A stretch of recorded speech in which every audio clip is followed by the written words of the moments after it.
Welcome to Radiant Reiki with Carol. My name is Carol, and this channel is about all things spiritual. Today we're going to be talking about empath survival.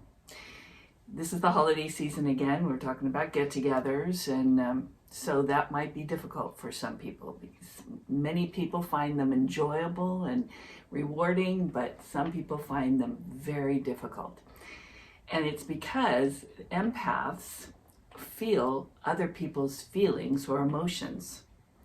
So then it's hard for them to sometimes distinguish between their emotions and feelings versus someone else's. I'll give you an example.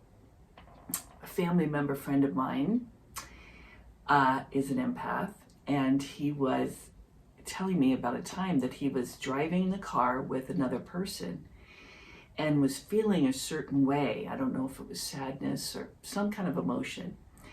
And then when the person got out of the car, those feelings were gone.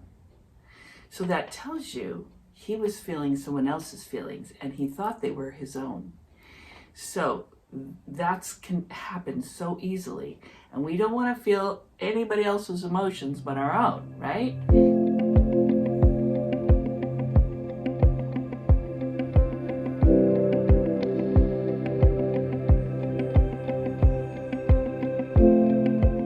So, some other characteristics of empaths are they have a great sense of intuition. They greatly care about other people. And they can be sensitive to sights, sounds, and smells. So like sights can be like lighting. You know, a certain kind of lighting might be harsh and like, or certain sounds might be too harsh for them. They can be easily overwhelmed in crowds or in emotionally charged events, such as weddings, funerals. And so they can be, any kind of crowd can really cause them to have difficulty because, again, a lot of emotions are being thrown at them, and they got to keep their own counsel, like which ones are mine, which ones are theirs. It's difficult. It's a tough thing. So because of that, many of them turn to alcohol or drugs to numb themselves from these feelings, right? But that's going to be only a temporary fix. So we need to think of something to do that is a little more on the positive side than that, right? So here are some ideas for empaths to navigate being with people, either at the holidays or whenever. Is number one, find a like-minded group of people that are like you. So the best way to do that, I think, is to go on Meetup. Meetup is an app that you can get, and you put into the search bar of the app like spiritual, healing, intuition, empaths, highly sensitive people, any of those things. And you're going to find all sorts of meetups that you could go to where you can meet like-minded people. Most of these people will have energies that will be okay for you to be around, and they will totally understand how you feel, and you don't have to explain yourself at all. So this might be a nice healing support group for you if you might try to do that. So Meetup, again, it's where a group of people get together who are like-minded. Number two is, before being with people or going to that gathering, check into your own feelings first. Check in on how are you feeling today? Are you sad, happy? What is it? How are you feeling and why? Think about those feelings, and then you know, okay, that's my feelings. So if some other feeling starts coming at me, I got to know that that's not mine. It's somebody else's, right? Number three is balance time between being alone and being with other people. Now, empaths really like to sometimes avoid being with people altogether because of this. Obvious, you can see why. If you're feeling other people's emotions, I think I'll just go home and be alone and be much better, right? I get it. But you're not going to grow at all or help other people grow if you're sitting at home alone all day, right? Or all night or whatever.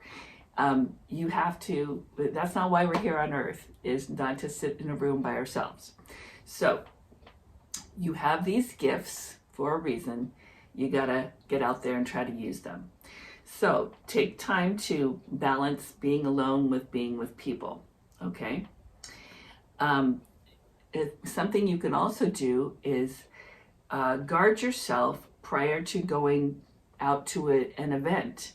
So you can do it by asking your higher self or your divine self to help you to distinguish between your feelings and someone else's. So that way you're getting a little help, guidance along the way. You're not just working on your own feelings.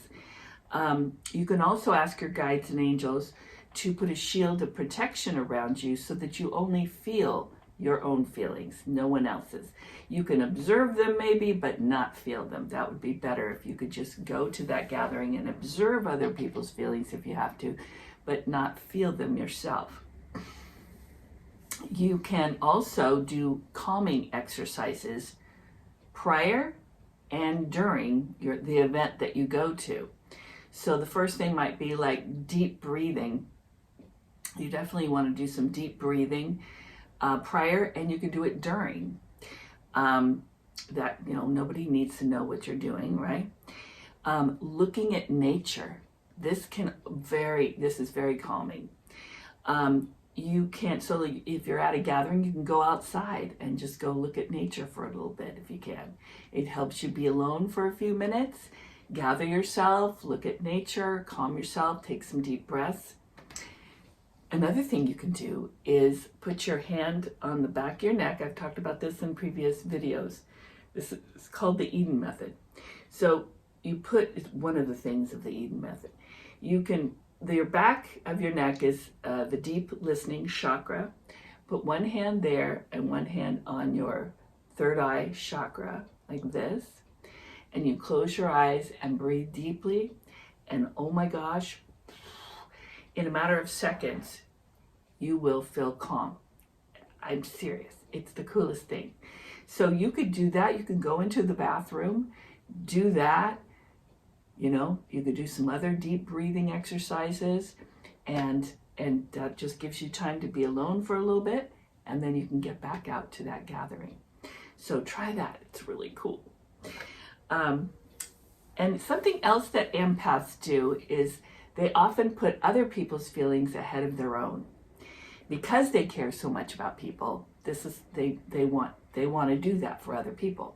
Now, if you're in a situation like that, if this is something you want to do because it brings you joy to put those people's feelings ahead of your own, okay, cool.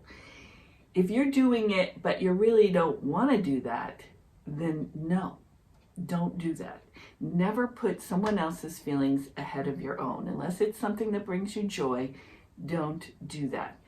You need to build healthy boundaries as to what you will do, what you won't do, because there's so many people out here in our world that are takers, and they're going to find you if you're a giver, and it won't help them grow by you doing what they want or helping them out with their situation. That doesn't help them grow or deal with the situation that they have to deal with. No, it doesn't help them, and it certainly doesn't help you. So take care of yourself first. Give yourself permission to put you first. Okay? You're number one, and then you can turn around and try to help others if you so choose, right? There's a video that I did on self-love that talks about this. So if this is something you do on a regular basis, I suggest you go and look at that self-love video, because you might have some other things going on too, where you're giving a little bit too much of yourself. And the last thing is meditation. If you can do meditation on a regular basis, daily or multiple times a week, that is really going to help you learn to shut out distractions and just be in your own space and your own feelings. And then you'll have practice doing that, so that when you're out with people, you'll be used to blocking out those other distractions, other people's emotions, etc. Right? Because you deserve to enjoy these get-togethers and to really have, you know, a good time at these things instead of feeling uncomfortable, right? All right. In love and light. See you next time.